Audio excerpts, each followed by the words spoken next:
process.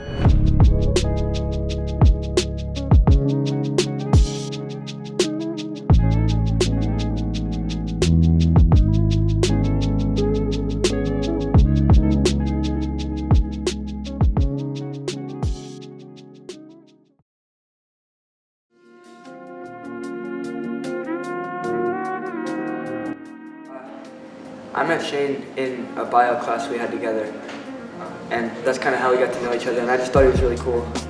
We just kind of clicked, and we've been really good friends ever since. I was born in Baltimore, Maryland. My family was not always a perfect family.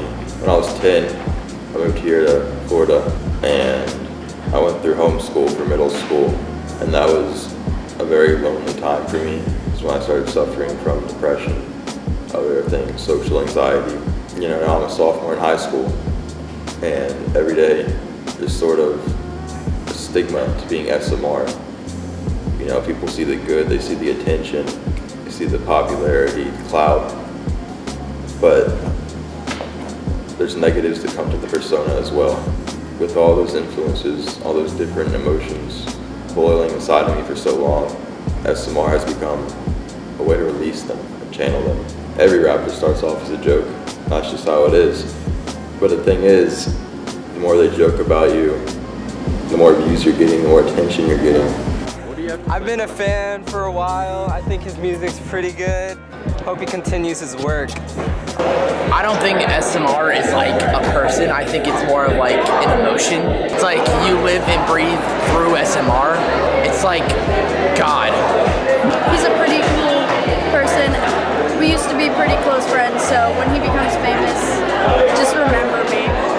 He helps me in math, and that's really cool. He's for the people. He's a great guy, and he's got a future ahead of him, and I know he can do something with his talent.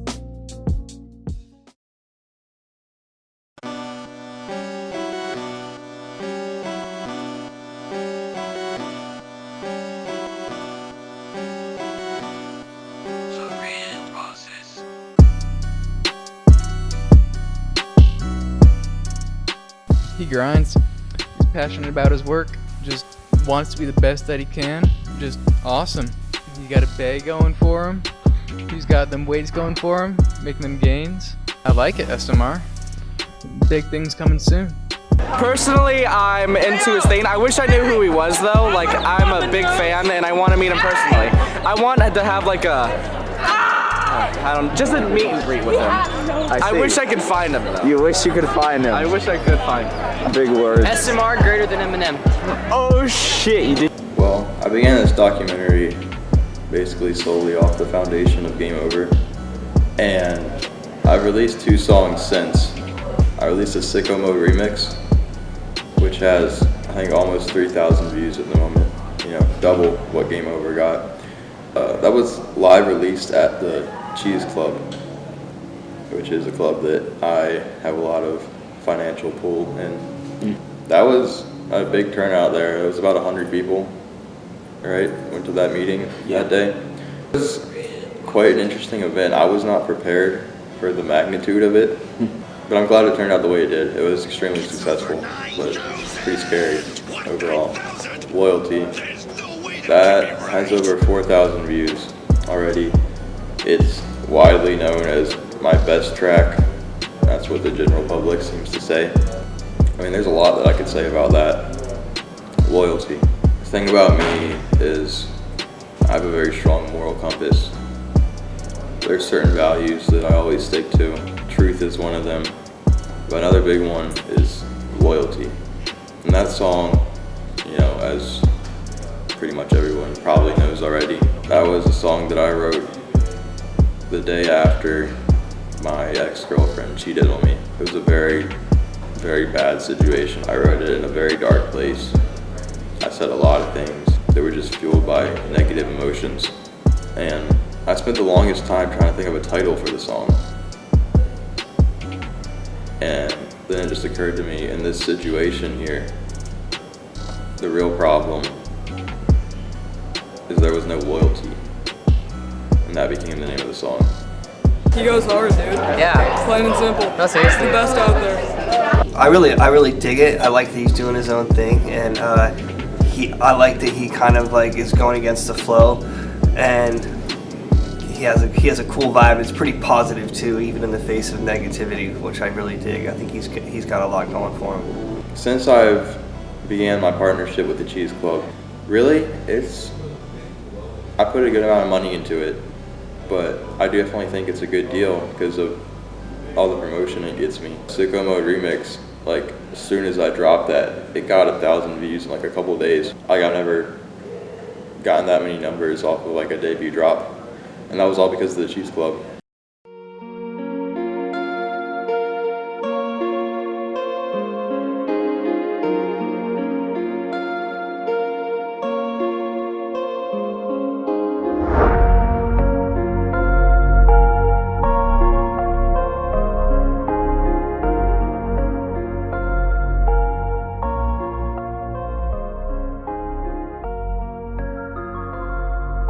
So, the last meeting, I gave my retirement speech. It was something that I spent a couple days writing it. I really put a lot into it. Everything I said up there, it was serious. It was real. Sad to see everything end, but it's the only way. Reasons I'm retiring. The biggest one is that my beats were all stolen. I don't legally own the rights to any of my songs. Thankfully, I never monetized my songs, although I was working on it. Because if I had, I could be in serious legal trouble right now. But at the same time, in my raps, I've always talked about being real, being truthful. So the realest thing I could do was to tell everybody the truth in that speech. That's what I did. I was going through the email feed between me and my producer one night. I found something old he sent me, right? And like at the time he sent it, he told me that it was like something else. He didn't mean to send it to me. And I was like, wow, I wonder what he was working on here. Just out of curiosity, right? I wasn't even suspicious.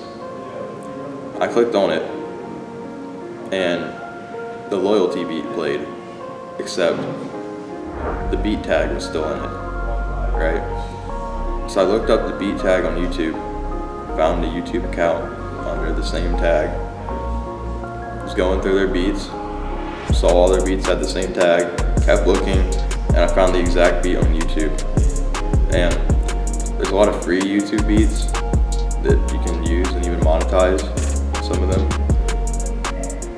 but this one was already sold, meaning that had I monetized loyalty, I would be in deep water. Like that's illegal, there's no way around it. So with this information, I sort of confronted my producer about it. You know, I talked to him about things. He admitted that, in fact, every beat I've used in a song has been stolen, even the songs before Game Over. Yeah, I found out everything right then.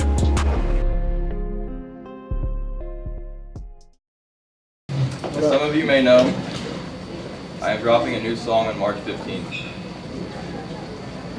And yet, I am filled with sadness as I bring you all this news. The reason being, this track will likely be SMR's final track. I am here to formally announce the official retirement of SMR. I was going to fade away quietly, but for those of you who truly care, I figured I owed you a few words, as well as one final track. So please, hear me out one last time. I made a name for myself by writing my thoughts in a rhyme, and yet, I perhaps never faced a more difficult task in my life than finding the words to express the reasoning behind this decision to you all. Over the course of my colorful career, I have met many people, and I dare say that I know most of you personally. From business partners, to old friends, trusted advisors, people who have literally saved my life. I love you, Shane. And others that play massive roles in inspiring me to be the person I am every day. I'd like to thank you all for attending today and giving me a listen this one final time. I'd also like to thank everyone who's encouraged me along this great journey. And just as much, I'd like to thank everyone who's ever hated me. You taught me how to grow into the man I am becoming today. The man whom I pray God to smile upon when my time here is finally up. In recent months, I have encountered many liars within my personal life. And because of this, I have sworn to only tell the truth. So let me tell you all the truth right now. After my final track drops along with the SMR Documentary on March 15th, I will be taking a break from hip-hop, and I can't guarantee that I will ever return. Now, I greatly appreciate my contacts in the industry who have helped me make it so far. Pursuit, Ferner, Kim, I wish you all the best of luck within your own careers. However, there is one large aspect of my career that I've yet to address. My beats. Process Records has made all of my beats to date. Or so they'd like us all to believe anyways. In reality, their work was fraudulent and hardly worked at all. Every beat I've ever used in a song has been stolen, unbeknownst to me. This is the first reason behind my retirement. I may have over 8,000 total SoundCloud views, but in my eyes, I now see 0. The final reason that I've reached this decision to retire is personal. I thought that my recent success has been everything I've ever wanted. Thousands of views, business deals, a new fan DMing me every day to win their support. But the hard reality is that I am not yet ready for this life, and I've selected to place it on hold before it goes too far. Simply put, SMR has bled into certain aspects of my personal life and negatively affected Shane. And I've decided I need some time in seclusion to mature before I can return to the local spotlight. Now, while it is true that hip-hop has always been an outlet for me, it also creates more problems. It is time for me to put the mic down and finally deal with the problems that I rap about. Everybody sees the clout, the respect, the power that comes with rapping. But I assure you, this is a curse as well as a blessing. The rap game is costing me everything. But before I hang it up, I'd like to address my fan base personally. I love you all. I love you too. And for those who truly care, just know that all journeys must come to an end. This is the end. And now, I will leave you with a quote that a good friend once left on Eisenbach's whiteboard. Long live SMR.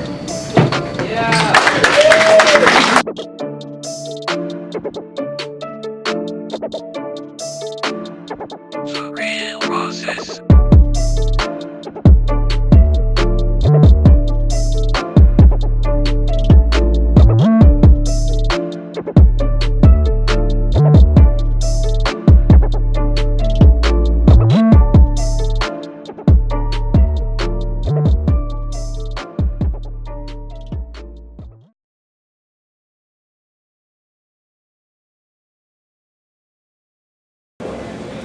All right, and do you have one final thing to say to the people before I wrap this up?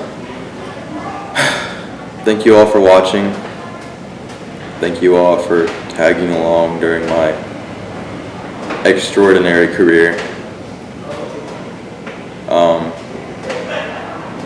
But this is the end. Maybe.